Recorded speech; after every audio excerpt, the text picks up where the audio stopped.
Once upon a time in the kingdom of Veridonia, there ruled a king named Cedric. King Cedric was a man of immense wealth and power, but he was also known for his arrogance. He believed that he was the wisest and most capable ruler in the world, and he made sure everyone in his kingdom knew it. King Cedric's arrogance knew no bounds. He would often walk through the bustling markets, expecting his subjects to bow and scrape in his presence. He would make grand proclamations about his unmatched wisdom and decision-making, even though his advisors frequently disagreed with him.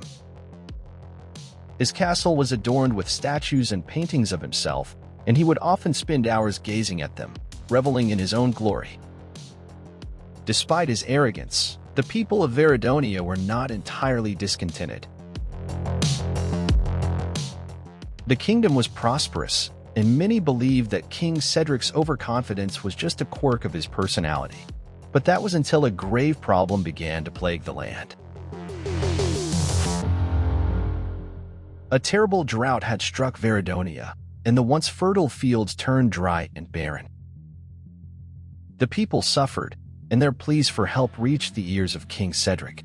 However, he dismissed their concerns, convinced that his wisdom would soon bring rain. He even declared himself the rainmaker king and ordered the construction of an extravagant tower from which he believed he could command the skies. As weeks turned into months, and the drought continued to ravage the land, the people's suffering grew more severe. Frustration and anger spread throughout the kingdom, and they began to question their arrogant king's ability to rule. One day, a humble farmer named Alara had had enough. She decided to take matters into her own hands and seek the help of a renowned rainmaker from a neighboring kingdom. The rainmaker, a wise and humble man, agreed to visit Veridonia. When the rainmaker arrived, he spent days observing the land, studying the clouds, and performing ancient rituals. He did all this without any grand proclamations or self-aggrandizing displays. Slowly, clouds gathered in the sky, and a gentle rain began to fall, bringing relief to the parched earth. The people of Veridonia were overjoyed and hailed the rainmaker as a savior. They quickly realized the stark contrast between him and their arrogant king. King Cedric, witnessing the rain, could not deny the rainmaker's success and humbly acknowledged his own shortcomings. From that day forward, King Cedric began to change. He became more humble and less self-centered.